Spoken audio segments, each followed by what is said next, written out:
Hello, I'm Rosie Surdeville. I'm a local historian and also somebody with a great interest in film history and theatre history. It's been a long term love of mine. What I'd like to talk to you about today is entertainment in Gateshead over the course of the last century, roughly. I'm going to talk a bit about music hall, about variety theatre, and about cinema. But I'd like to begin by talking about just why we all love entertainment so much. Human psychology is weird. Our brains respond to being in a crowd by amplifying our emotions. We laugh harder when people around us are laughing because everything seems funnier. We're more likely to cry or get angry if others are doing the same thing. That's why being together when we view entertainment is so important. It's addictive. It stimulates the production of good chemicals in our bodies and triggers the pleasure centers in our brain.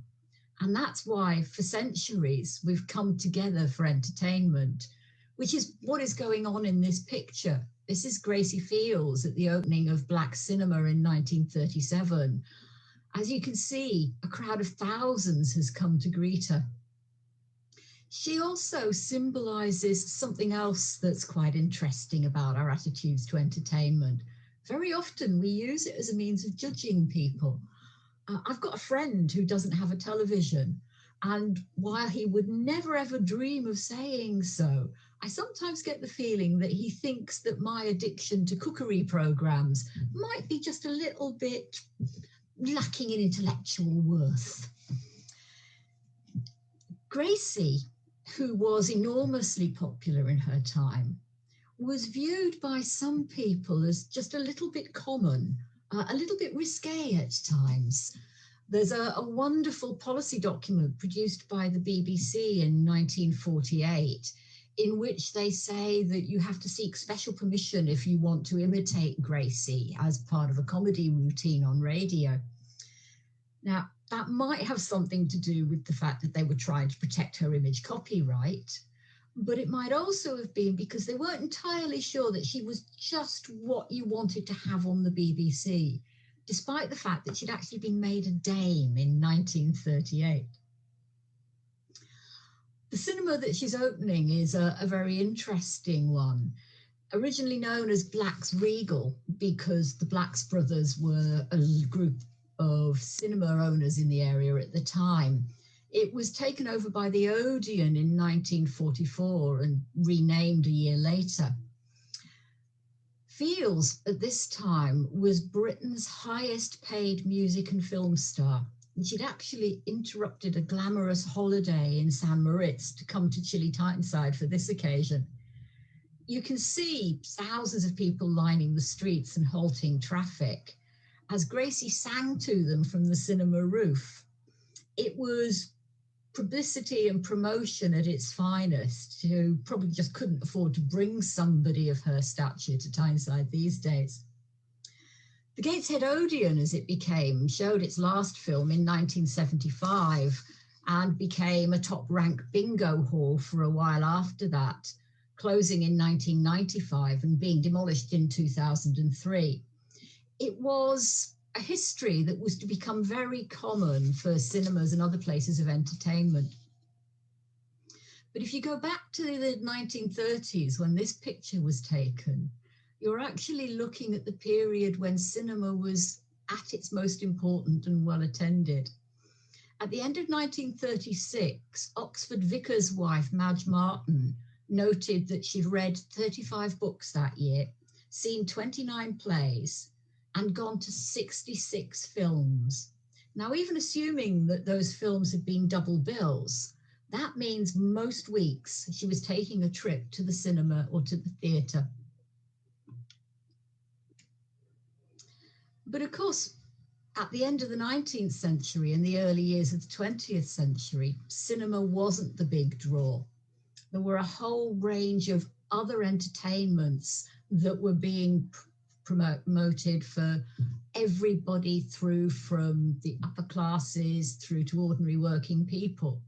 And the nature of that entertainment was very often the result of what sort of person you were, what kind of standing you had in society.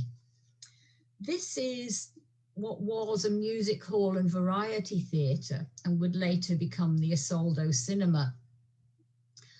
It's a very interesting example of some of the problems that musical theatres, variety theatres and music halls in Gateshead faced at the end of the 19th century.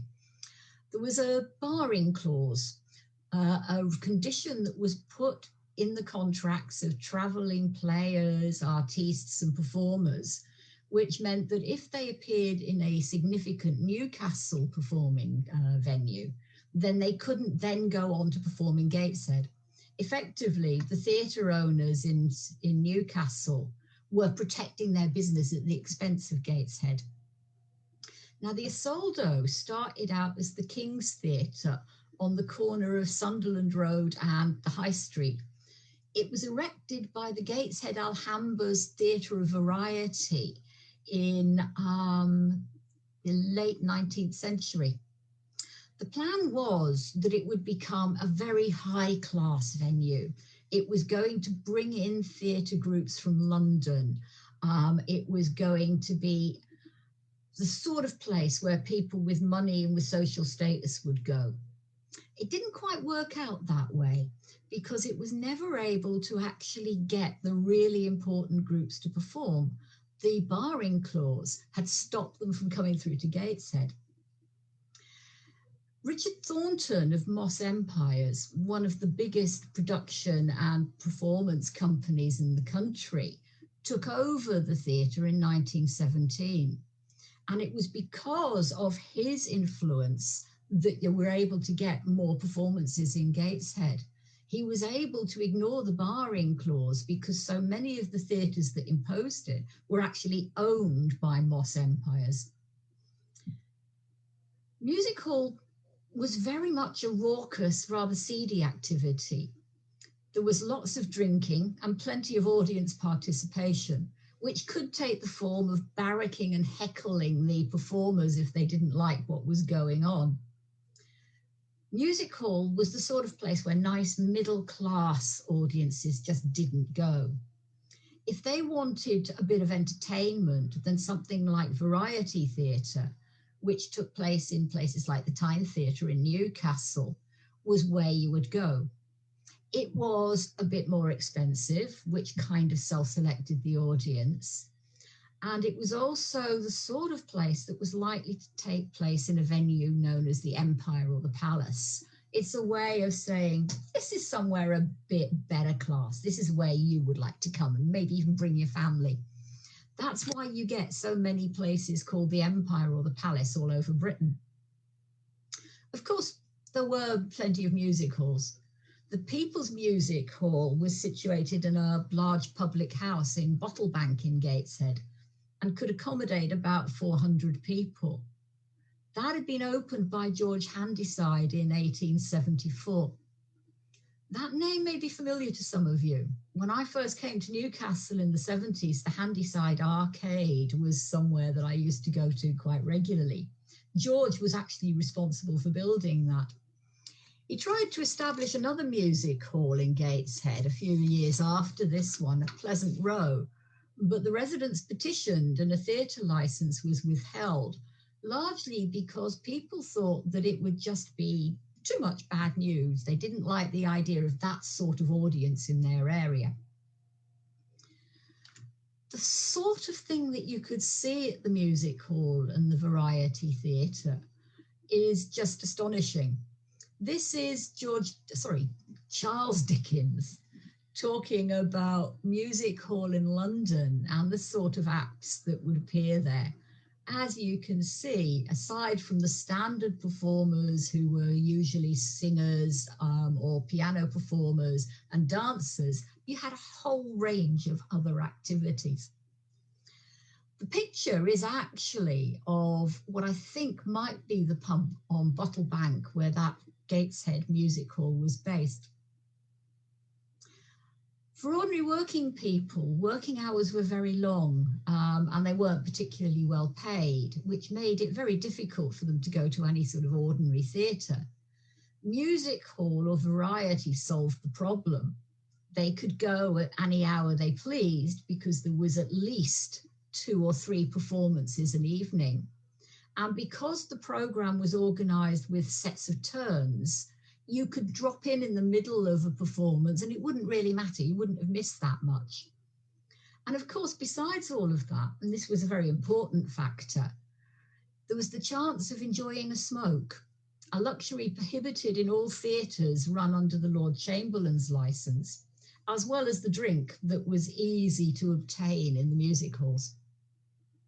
Very often, you'd have a mix of international travelling agents, which with at least one big star turn, somebody like Vesta Tilley, for example. She could command prices as high as £100 a week, an enormous amount for anybody working in those days. The travelling performers, including the international groups, very often got a lot less than that. Prices to the public were cheap. You might pay 3p in the gallery or 2 shillings for the best seats. And of course, the entertainment varied depending on what people wanted to see. Sometimes music halls and variety theatres were used for boxing or wrestling matches. In Gateshead, boxing nights were usually on Saturdays and Mondays. This is the Scala Cinema, pictured in 1955. This was actually the largest theatre proper in Gateshead, which opened in 1896 and could seat over 2,500 people. It had a sumptuous decor with a marble staircase. And here the prices were a little bit higher, reflecting the fact that it started out as a theatre. You could pay anything from 4p in the gallery to a private box at 31 6. It was one of the first buildings of its sort to have electric light with the power supplied by a gas engine. Unfortunately, if the engine ceased working for any reason, and apparently it did quite regularly, all the lights would go out. It didn't do particularly well as a theatre and was converted to the Scala Cinema in 1919. Variety theatres were seen as being more suitable for families. It was the sort of place where you might go to see a pantomime at Christmas, for example, although the presence of scantily clad women playing the male leads was very much aimed at Dad rather than little Elsie. In some parts of the country, you would have Yiddish theatres with variety establishments alongside them, assuming that there was a big enough Jewish community to support that.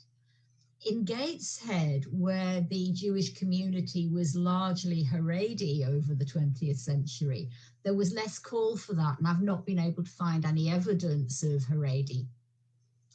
Of Yiddish theatre. You might also get famous figures like Lily Langtry making an appearance, raising money by trading on their reputations and filling theatres twice a night. Or you might find more serious events, lectures by well-known writers like Dickens, for example, or in this case, a lecture tour by Oscar Wilde in the United States in 1882. Most of the performers who had come round the country or over the world to perform in music hall and variety theatre would find themselves staying in lodgings rather than in hotels, places where you were completely dependent on the goodwill of the landlady. It was usually a landlady. She sometimes had good reason to be aggrieved with her tenants. If you were working the week on box office shares rather than a salary and business hadn't been particularly good, performers were notorious for indulging in the odd midnight flit. Journeys between towns to go along the performance circus usually took place on a Sunday because that was the only day when the artists weren't working.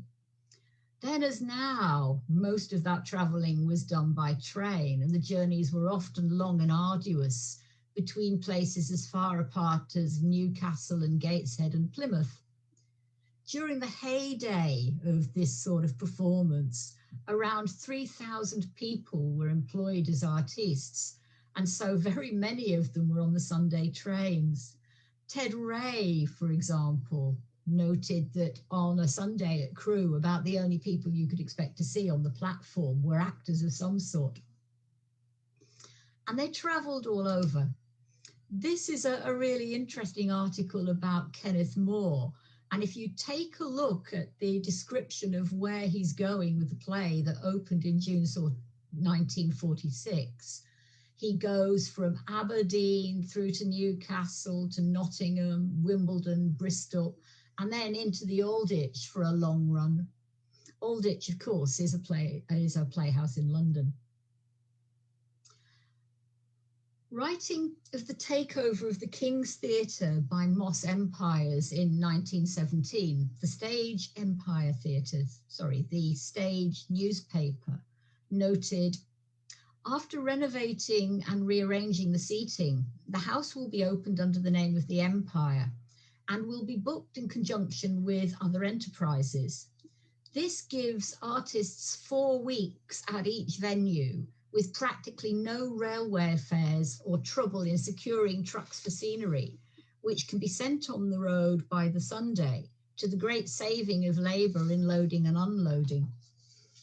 Being part of a big chain made life easier for the performers as well as for the people actually producing it. Variety flourished well into the post-war period, though as TV and cinema overtook it, variety theatres closed in huge numbers. Over 400 shut down between 1952 to 1959.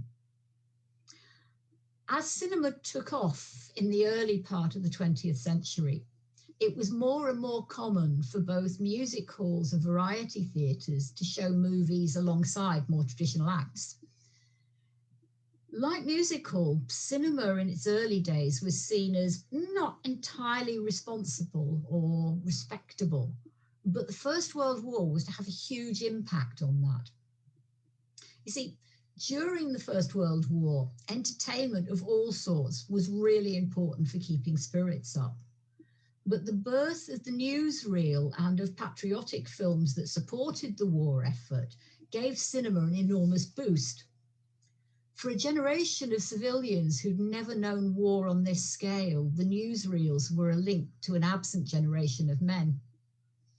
Dixon Scott, who set up the Tyneside Cinema in Newcastle as a newsreel theatre, got himself into severe trouble because of this. His brother-in-law, who was serving as an officer on the Western Front, had taken the risk of smuggling a camera over with him. Something that soldiers were not meant to do. He sent his wife a whole set of pictures of himself and his mates in the trenches, with some witty, sort of slightly comic titles.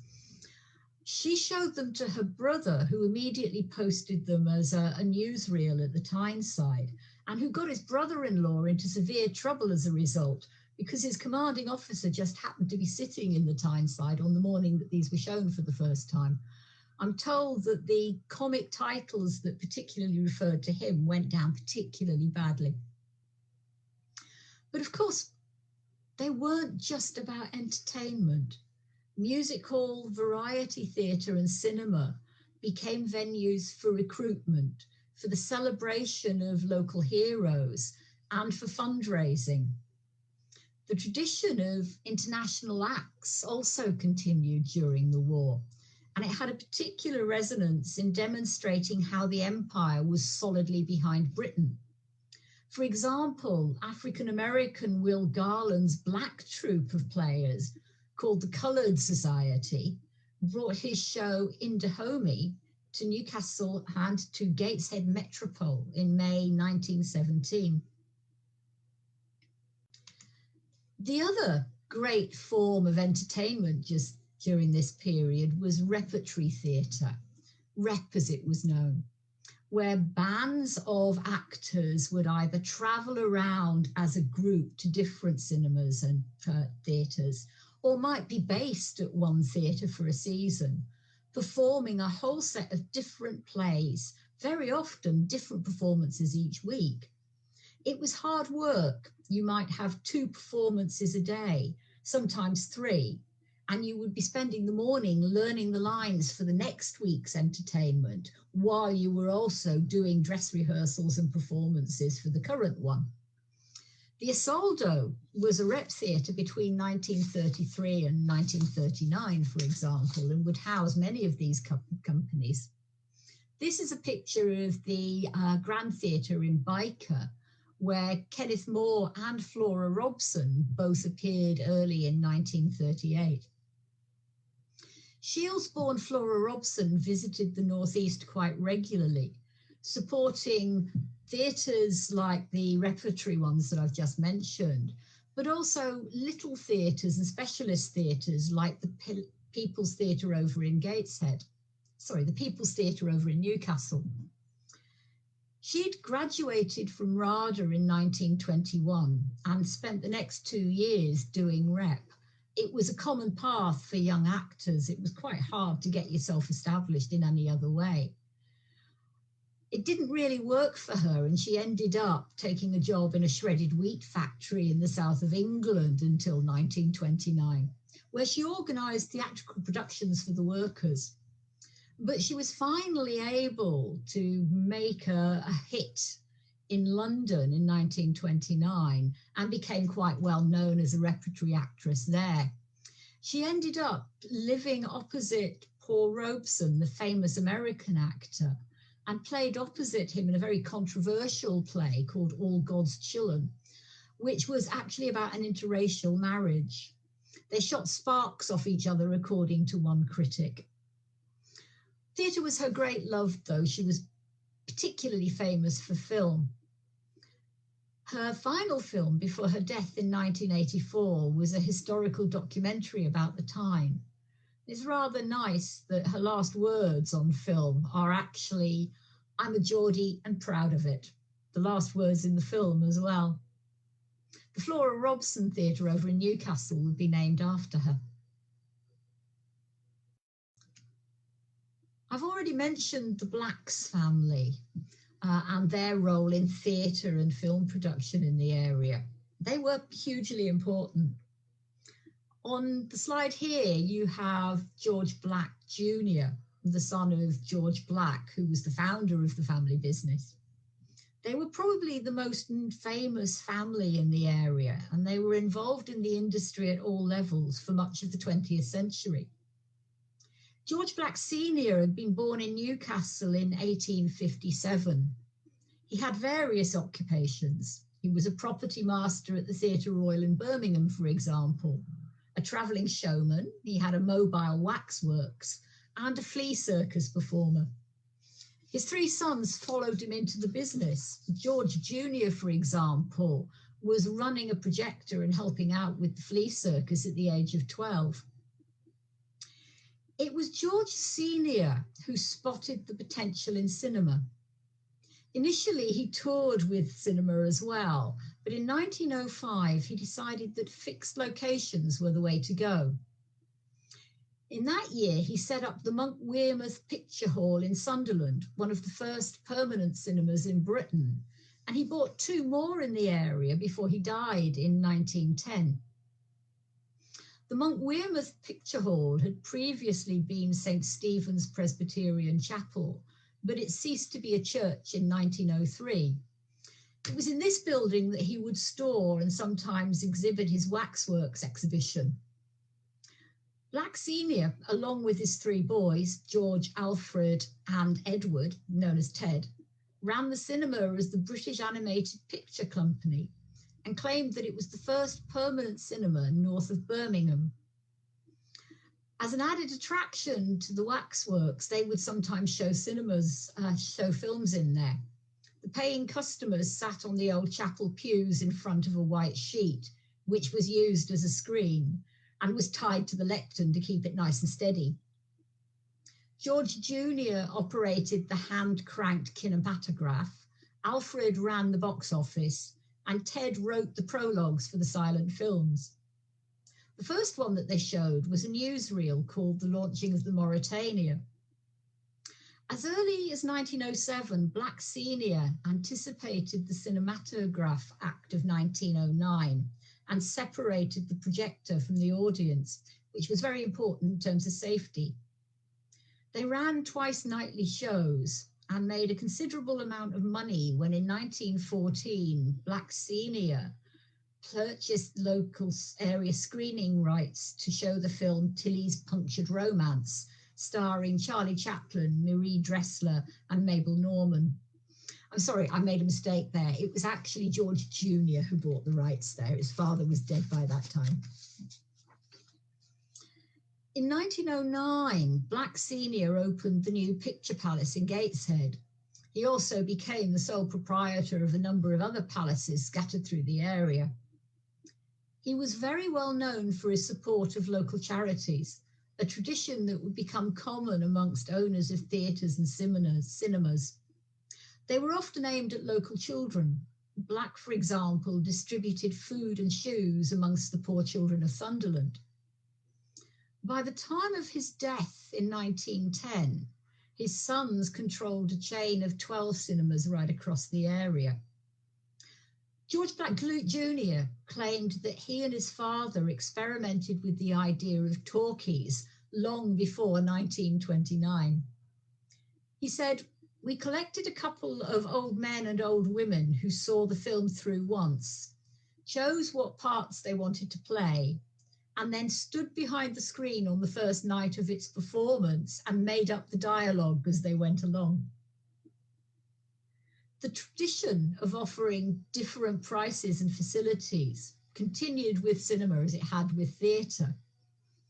When George Black Jr. decided to move on in 1928, his brothers Alfred and Edward continued with family business and opened their most luxurious and most expensive cinema, the Regal, in 1932. This is the one that we saw at the beginning of my talk, being opened by Gracie Fields. Black's Regal was very upscale, as you can see from the images. One of their earlier ventures, the Palace, which we saw on the previous slide, was very much more down market and actually became known as Little Black's when the Regal opened. Prices here were lower, but not as low for their third Gateshead cinema, which would become known as the Empress. It was more often referred to as Lloyd's or Snappy Lloyd's because the film often snapped during showing. But most of all, it was known as Loppy Lloyd's. Loppy is the local word for fleas. In 1944, the Regal was taken over by the Odeon and would continue as probably the most opulent cinema in Gateshead, boasting a magnificent Compton organ well until after the Second World War. Ted Black stayed on for a while as a circuit manager, but in 1930 he diversified into production. By 1936, he was running Shepherd's Bush Studios for Gainsborough Pictures and for 20th Century Fox. And when the Rank organisation took that over in 1944, he went to work for Alexander Korda.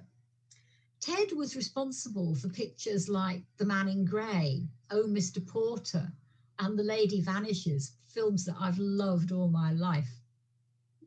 He had an almost superstitious faith in his ability to divine popular taste for British audiences and was very wary about involving himself in anything that might dilute it. An editor at Gainsborough said that we often wondered why Ted didn't mix with the elite of his profession, why he never went to a premiere, star parties or the like. One day he explained his apparent aloofness. He said he didn't want to get contaminated by people outside his band of entertainment. If I mix with the intellectual lot, he said, it'll impair my judgment. Black helped promote stars like Margaret Lockwood, Michael Redgrave, and Phyllis Calvert. And he also used performers like Arthur Askey, who would go on to fame as radio comedians. He was an inveterate promoter of writers and directors like Launder and Gilliatt. You get the impression he would have liked to be a writer himself. Frank Launder said to him the screenplay was the be-it and all end all. He enjoyed script conferences so much that he would go for them wholesale, which made it pretty arduous going for the script editor as well as the writers and directors. In 1928, the Black Brothers sold their Northeast chain of cinemas and theatres for around £300,000. That's worth about £18 million in today's money. And George Jr. moved to London and took over running a chain of theatres and cinemas, including the London Palladium.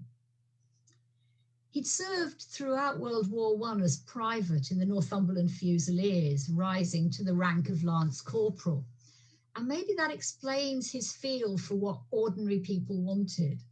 He was responsible for rescuing the London Palladium from the doldrums it had fallen into by working out what would appeal to popular tastes and meeting those tastes. He said, "Variety is an integral part of English life, the finest expression of the English character, and as necessary to our social life as food and drink." He was also very innovative. From 1928 until 31, he allowed live broadcasts over the radio to be transmitted from the London Palladium, which massively extended their audience. And he even looked abroad for acts, bringing to the UK people like Josephine Baker from the Folies Bergère. That was a headline British tour on the Moss Empire circuit, which culminated on the 27th of June 1938 with her first appearance at the London Palladium. But he also booked film stars like the juvenile actor Jackie Coogan, who'd appeared alongside Charlie Chaplin in the hit film The Kid, and who later played Uncle Fester in The Addams Family. He was so popular that he was actually held over for an extra week. George had become managing director of Moss Empire Theatres and Cinemas by this time, the largest chain in Britain. They'd been responsible for the Royal Variety Show since 1912, which was something that the Palladium took over. George died in London in 1945. Acknowledging the service that he'd given to the entertainment industry, the BBC aired a radio programme about him, called George Black Memories, in which many performers and artists recalled working with him and recalled what a character he was. There's one wonderful story from somebody at a Liverpool theatre who produced a teapot and insisted that you should look at the tooth marks around the spout, which he claimed where George liked to drink his tea. His sons, another George and Alfred, took over the family business, following in their footsteps as successful producers and impresarios. Together, they founded Black Brothers TV, and that was the organisation that would give performers like Nicholas Parsons their first opportunity. But it wasn't just commercial theatre that flourished in Gateshead. There were all sorts of other enterprises. The Little Theatre, which still exists, was founded by the progressive players in the 1920s, who hired a hall to give 10 performances a year. It was one of a series of little independent theatres right around Britain, and it came out of the Independent Labour Party, though of course it's not now in any way linked to a political group, even though the rep group who are based there are still known as the Progressive Players. It aimed to entertain, educate, and give working people access to the arts. Took over the current theatre in Saltwell View in 1939, but couldn't move in until 1943 as it had been requisitioned as a barrage balloon station. The drivers behind it were three sisters, Ruth, Hope, and Sylvia Dodds, who between them raised much of the money to actually make the thing a going enterprise. Both of them were radicals. On here, you've got an image of my copy of Pilgrimage of Grace, which is a wonderful compilation of Ruth's diaries between 1905 and 1974. and which chart her political career, as well as her work as a pacifist during World War I and as a trade union organizer. The other famous radical to appear in Gateshead was one I've already mentioned, Paul Robeson. A fine actor and singer, he was well known as an athlete, an activist, and in particular a campaigner in the civil rights movement. The son of an escaped slave, he was eventually honoured by many, and in the words of the actor Sidney Poitier, when Paul Robeson died, it marked the passing of a magnificent giant whose presence among us conferred nobility on us all. He visited Britain and the Northeast a number of times, performing and speaking all over the country, as well as appearing in films and plays. The image in the top right-hand corner there, or even in the top left-hand corner, is of him performing in a play about a black miner in Wales called The Proud Valley. In 1948, he gave a concert at Newcastle City Hall, followed by 2 free concerts in Gateshead. Introducing him at the latter, the Gateshead MP, Mr. Connie Ziliakis, said Robeson was tired of singing to people who can afford to pay 10 or 12 shillings for posh tickets. Because of his close ties with left-wing and civil rights movements, he was closely watched by the British security services. Documents held at the National Archive show that he was suspected by the Americans of secretly joining the Communist Party on a trip to Russia, something that was never proven. But the American embassy asked that a log be kept on his activities, which is why there were probably members of MI5 in the Gateshead audience. The concerts were organised by the Labour Party just 6 days before an election. There was quite a row about that, with opponents claiming that Labour was trying to bribe the electorate with free tickets. He performed in St John's Church, Sheriff Hill, and in the Bensham Cinema, which was the Coatsworth Cinema on Berwick Road in Bensham. It held over 1,300 people. It was Gateshead's largest cinema. People of all political views came to hear him. Apparently the church was absolutely packed. Though he didn't stay in Gateshead, he was over at the Station Hotel in Newcastle instead. I'm going to draw things to a close there. I've got quite a lot of interesting material about what it was like going to the cinema in Gateshead during the 20th century. And I'd quite like to explore some of that in the question and answer session that we're going to have after this film. Sorry, even after this lecture. So if you've got any experiences or any memories of that period, I'd be really interested in hearing from you. I do hope you'll be able to join us after the break. Thank you very much.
Good evening from Gateshead Archive at home.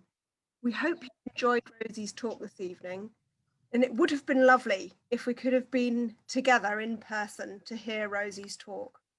However, we now have the next best thing, which is a live Q&A with Rosie. So do please write your questions in the comments box and I'll put them to Rosie.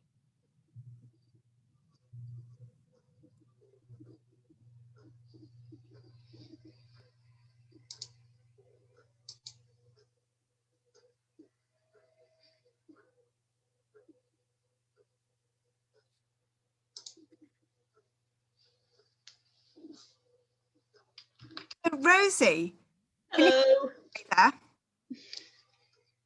That went really well. So Rosie, I'm ready to ask you a couple of questions now, and I hope you can hear me okay. I can hear you beautifully. That's great. Okay. So first of all, I'd just like to know a little bit more about that transition from the cinema, where we saw that huge crowd there to see Gracie Fields, through to TV. So I'm interested in finding out a little bit more what it was like attending the cinema when the audiences were declining. Who were the people who carried on going, and what was the atmosphere like? Oh, it was very interesting talking to you before this went out, because you were mentioning how you'd gone to the cinema as a child. And of course, that was something that continued for a lot of people throughout the era. I'm just going to flick through a slide here. I hope you can see it. It's a picture of a cinema in Newcastle on a Saturday morning, which is when very many children went to the cinema. It could be a very raucous event. If they weren't entertained or if the film wasn't particularly interesting, you ran the risk of empty bottles, bits of fruit, packets of sweets being thrown at the screen, which is why you've got the cleaner, Mrs. Rankin, here in the middle. She was obviously the only one brave enough to take the job on that morning and is clearly there supervising things. But you can see how popular it is if you look in detail at the photograph. I think it's 1, 2, 3, 4, 5, 6 rows up. There's a couple of boys actually sharing a seat, and they're not the only ones. On the right-hand side, there's what looks like a brother and sister doing exactly the same thing. You speculate that maybe they had only paid for one ticket. Certainly, when I showed this picture at a talk in Benwell last year, we had a couple of people who admitted to sneaking in through the fire doors. The deal was that one member of the family would go in and pay up and then would open the door to let every other child in the street get in. I wonder if Mrs. Rankin was actually wise to that. There's something about the glint in her eye that makes me think maybe she knew what she was doing there. But of course, the other people who went to the cinema were those who still wanted it as a special occasion. There's a survey that was done by, I think it's University College London back in 2015. They interviewed people from all over the country, getting them to fill in a questionnaire with a lot of detail about their history of going to the cinema during the 1960s. And there's a lovely one from a man in Gateshead who talks about this was where you went if you were going on a date, very important, but also it was the place where you went to meet your friends. This, of course, is the era when families who had televisions had only one, and they would be in the family living room. If you wanted to spend time with your friends or with your girlfriend, then you would have the rest of the family around you. There was no privacy about it. Long before the days of televisions in bedrooms or even of computers that would let you watch television in the bedroom.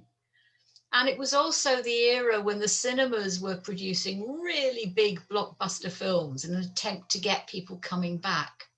Television was making massive inroads on cinema audiences, and they were having to think about all sorts of ways of competing. By the end of the 70s, you've got the development of the multiplex, designed to let them show lots of movies at once with much smaller audiences, hoping that that would also bring in larger numbers. And you've probably sort of got the outcome of that in somewhere like the Vue in Gateshead, which has now got, oh goodness, it's a long time since I've been there. Has it got 6 cinemas? 2 or 3 of them actually very big. So you get this progression.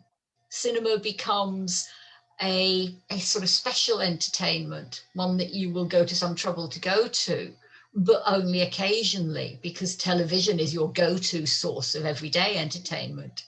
And then it begins to emerge again as something that you will go to with your family as an entertainment during the school holidays or for special occasions to meet friends or to go on a date. Still a kind of pattern we recognise now. Thank you, Rosie. That was really interesting to hear a little bit more about particularly the kids getting to go. And that's a lot of unaccompanied children there. So it makes me, yeah, it's quite atmospheric, that photograph. Isn't it just?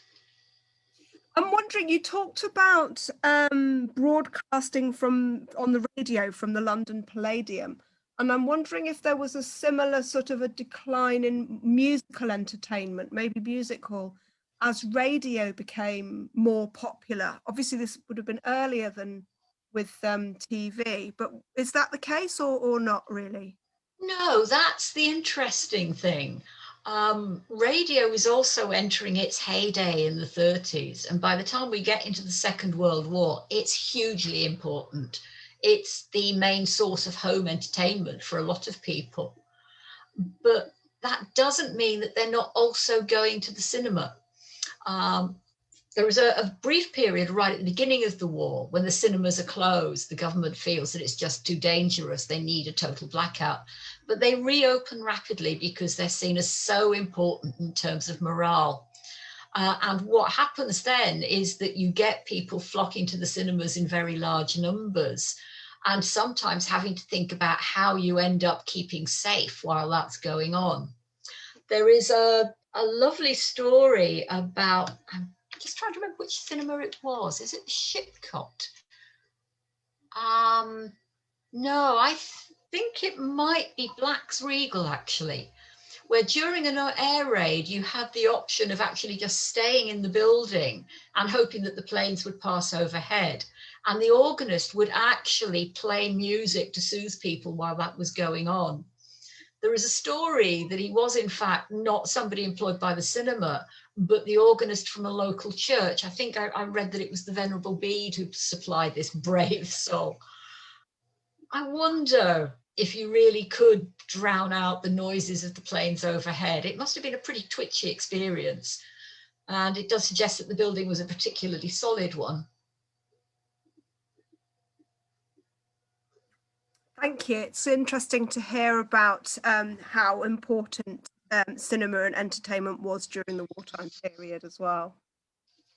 You talk a little bit about some political aspects in theatre. For example, the progressive players that you mentioned were, was it the International Labour Party?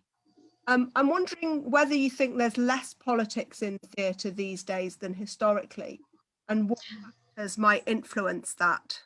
Okay, it was the Independent Labour Party. I think that it's got a lot more to do with the nature of funding for the arts. I can remember in the 70s and 80s that you would get travelling groups of quite political theatres.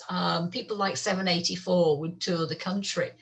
In fact, that's where the actor Robert Carlyle got his start. He was a member of that troupe in the early days, long before Hamish Macbeth. And they would play in small theatres like the People's or the Little Theatre in Gateshead, but also in empty shops, empty warehouses, community venues, anywhere where they could get a place. And they could get funding for that. As it became generally harder to get funding for the arts, then you found those small groups tending to disappear. But alongside that, you got a profound change in the cinema industry, where topics like the issues of race or gender equality actually became part and parcel of what you saw on the cinema screen. And it kind of pushed aside the kind of intensity of focus on political events. But of course, you've still got some directors, people like Ken Loach, who specialize in political cinema, who are making the most of their opportunity to put a sometimes very contentious viewpoint, and certainly one that espouses social justice.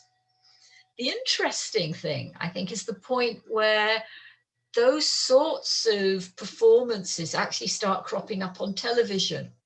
And during the 60s and 70s, you get a series of plays. I think it was Wednesday Playhouse on BBC and Play for Today on ITV that all show new and very radical theatre.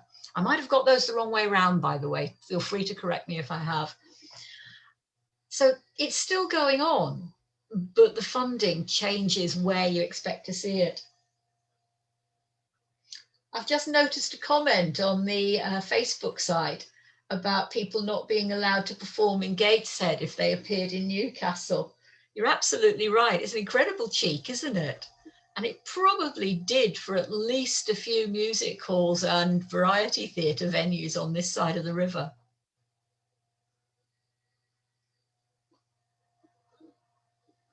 I was hoping that we might get a few comments from people who remembered going to the cinema in the early 60s and 70s. I came across a lovely newspaper snippet. Let me just flick back to it. Do you remember me talking about Flora Robson Playhouse, which was in Jesmond Dean? Well, it closed down for a while, but then was renovated by a particularly enthusiastic couple who decided that they were going to put a limit to the amount of smoking that went on. And this newspaper article from the Student Courier newspaper at Newcastle University notes that from now on, you'd only be allowed to smoke in the interval. That was actually a very different experience from going to the cinema proper. I vaguely remember going to see the cartoon version of Lord of the Rings, I think it was, at the Queen's Cinema in Newcastle, and watching plumes of smoke wafting up in the beams from the projection. That wasn't an uncommon experience. In fact, most of the seats in the cinema actually had ashtrays built in so that you could smoke a lot more easily. It's kind of hard to imagine now. We're so much more conscious of passive smoking and of the dangers that produces. But going to the cinema was a very, very different experience. There is a lovely story from somebody who went to the Blacks Regal in Sunderland as a fairly young child, and he remembers the smell as you go in. These places were designed to make you feel that you were going to the sort of expensive venue that you wouldn't get at home. So you had bunches of flowers all over the place and a page boy who would be wandering around spraying the air with perfume to make it all smell nice. The number of staff employed in these venues was absolutely unbelievable by today's standards. The picture here shows people at the Shipcote Cinema in 1914. You've got usherettes, front of house staff. You've got some people who would show you to your seat, while others would sell you sweets or cigarettes in the cinema. You've got the people who would take money. The manager would always be there, often in evening dress, to make you feel welcome and to emphasize just how important it was to behave well in this building, because this was something really special. It was an experience that you didn't forget readily. Unlike modern trips out, it tended to be a one-off. You didn't really combine it with going for a meal beforehand, for example. This is before the era of, restaurant going as an entertainment business. Though, of course, you've got that tradition of going for fish and chips. Maybe later on, you'd go to one of the curry houses that might have been featured in the Pearl and Dean adverts before the whole bill got going. It's kind of nice to see that they still survive, though the very distinctive music that went with them has gone. And they were kind of clunky. They were local adverts, often filmed locally, and not necessarily as professional as the ones you see today. You wouldn't expect, for example, to see an advert for a car. You might see an advert for a place where you could go to buy one, but that would be very much about the personality of the people working there. That's really interesting. And we do have another question here. And it's, can you tell us anything about shows that used to be on at the Sunderland Empire? Oh, I can tell you about the one I went to see. Or do you mean the cinema rather than the theatre? Well, this question here, I think it probably means the theatre. Great. I know that you did talk about there were quite a lot of places called empire. What did Yes. that mean? Could you revisit that a little bit, maybe? Oh, sure. These places had very grand names as a way of emphasizing what a special experience it was. You know, there were hundreds and hundreds of empires and palaces. This was the era when football teams had wonderful names as well. You know, you still got remnants of that. There's a Blythe Spartans, I think, still in existence. You know, it's kind of evoking high class stuff. This is what you're meant to be aspiring to. But the play I remember going to see at the Sunderland Empire was actually a pantomime which featured Les Dawson in one of his last performances. He was playing the Dame, you'll not be surprised to know. I was a very broke student and didn't really have money for the very expensive tickets, so I climbed up to the gods, which was the cheapest seat in the house for a good reason. They're incredibly steeply banked. You're looking down, and if you actually want to lean over and get a closer look at what's going on beneath you, you're well advised to hang on to a pillar, because otherwise you run the risk of actually tipping down. It was brilliant. I absolutely loved that. So we're talking about quite a nice theatre, really, back in the day. I mean, it's still beautiful, but it had been restored by the time I got there. Right. It had got quite dilapidated, I think, in the 20 years before that, which is rather sad. Happened to a lot of them. I can recall going to the Haymarket Cinema in Newcastle just before it closed down. And alongside the picture on the screen, you had pigeons coming in through the roof and flying around inside the auditorium. And you just took that for granted. You know, you tried to stay clear of them in case you got something unfortunate dropped on your head. But otherwise, you know, it was part and parcel of the deal and you just put up with it. Well, Rosie, it's been absolutely lovely hearing a little bit more about what it was like going to the cinema in different times, and obviously different sorts of shows, and also, you know, just how things have changed, as you've said, over the last 100 years or so. Thank you so much for giving us the lecture that you have, but also for coming along for this question and answer. Oh, it's been a pleasure. Thank you. It's been really lovely. We'll be back next week with Victorian Gateshead, and that's Anthea Lang who'll be delivering a talk then, and we'll have another question and answer session then too. She's well worth hearing. She's a great speaker. Well, we're looking forward to a series of these talks with live question and answer up until June, in fact. So I do hope that you'll be making a regular date in your diary, 7 o'clock on a Tuesday night. Okay, thank you.